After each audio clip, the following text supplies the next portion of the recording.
రాము ఒక ధనవంతుడి ఇంట్లో పనివాడిగా చేరాడు. ఆ ధనవంతుడికి గొప్పలు చెప్పుకోవడం బాగా అలవాటు. అందరికీ అతను ఎంతో ధనవంతుడని, ప్రపంచమంతా చూశాడని తెలియాలని బాగా తపన పడేవాడు. ఒకరోజు అతని ఇంట్లో విందు జరిగింది. వచ్చిన అతిథులకు గొప్పలు చెప్పుకుంటూ రాముని పిలిచి, రాము, వెళ్ళి దుర్బిని పట్టుకురా అన్నాడు. దుర్బిని అంటే బైనాక్యులర్, అది తీసుకురా వెళ్ళి అని చెప్పాడు. రాము లోపలికి వెళ్ళి అడిగినట్లే బైనాక్యులర్స్ తీసుకొచ్చాడు. వచ్చిన వాళ్ళంతా వెళ్ళిపోయాక ఆ ధనవంతుడు రాముని పిలిచి తిట్టాడు. బైనాక్యులర్ తెమ్మంటే తెచ్చేయడం కాదు. ఏ బైనాక్యులర్? లండన్ దా, అమెరికాదా అని అడగాలి. అప్పుడే కదా నేనెంత ధనవంతుడినో అందరికీ తెలిసేది అన్నాడు.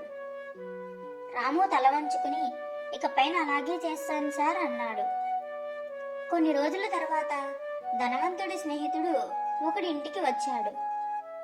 కూర్చొని మాట్లాడుతుంటే హాల్లో ఉన్న పులి చర్మం చూసి అది ఎక్కడిదో అని అడిగాడు. ధనవంతుడికి అలవాటే కదా బడాయిలు చెప్పుకుంటూ, ఇది మా నాన్నగారు వేటకు వెళ్లి చంపిన పులి అంటూ రాముని పిలిచి, మా నాన్నగారి ఫోటో ఉండాలి తీసుకురా అన్నాడు. వెంటనే అమాయకపు రాము, ఏ నాన్నగారు సార్?